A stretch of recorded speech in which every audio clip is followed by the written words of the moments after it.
Bonjour à tous, on se retrouve pour une nouvelle vidéo qui va traiter des changements demandés par les éditeurs qui ont pour certains un énorme impact sur l'histoire. Il y a de nombreux changements dans Naruto, certains ont simplement été faits par lui-même et d'autres attribués à l'éditeur de Kishimoto, et nous allons en voir 15. Par exemple, à l'origine, il était supposé que tous les membres de l'Akatsuki soient des animaux ou des monstres. Allez, sans plus tarder, c'est parti.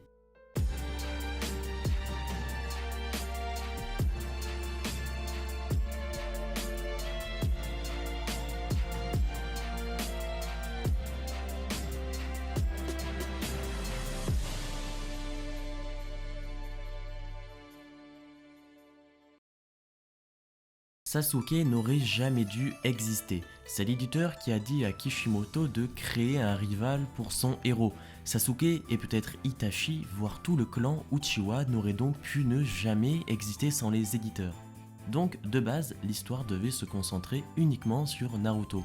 Le fait d'introduire Sasuke introduit potentiellement le clan Uchiwa et littéralement l'histoire de Naruto.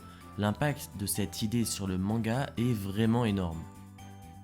Avant de décider que le poste de 4ème Hokage soit occupé par Minato, Kishimoto pensait à un chien ninja pour occuper ce poste, et donc en l'occurrence, oui, Hiruzen aurait pu être un chien. Son éditeur lui a dit que c'était une mauvaise idée et c'est ainsi que Kishimoto a décidé que ce serait Minato qui occupe cette place. Kishimoto voulait introduire doucement tous les genin de Konoha à travers des missions, mais d'après l'éditeur, ça aurait pris trop de temps et a proposé à Kishimoto d'en faire un tournoi où ils seraient tous introduits en même temps. C'est comme ça que l'examen de Chunin a été créé.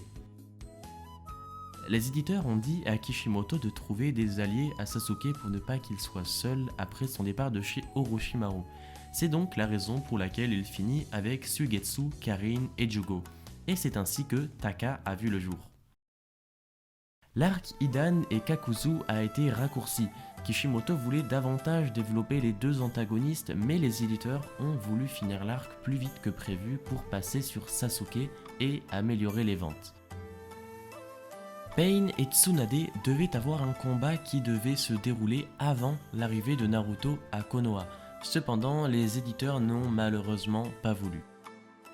Aku, le compagnon de Zabuza, ne devait pas être un humain, mais initialement un ours, une modification qui aurait changé entièrement l'arc. Zabuza devait s'appeler Momotaro, référence au nom du protagoniste de l'histoire japonaise Peach Boy.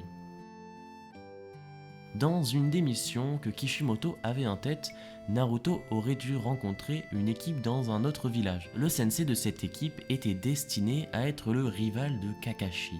Guy a donc failli ne jamais être son éternel rival. Le combat entre Mifune et Hanzo devait être plus long et développé, mais l'éditeur trouvait que ce combat était inutile et insistait pour que Kishimoto abandonne cette idée. Malgré son refus et sous la pression de l'éditeur, il a malheureusement dû raccourcir ce qu'il voulait faire entre deux.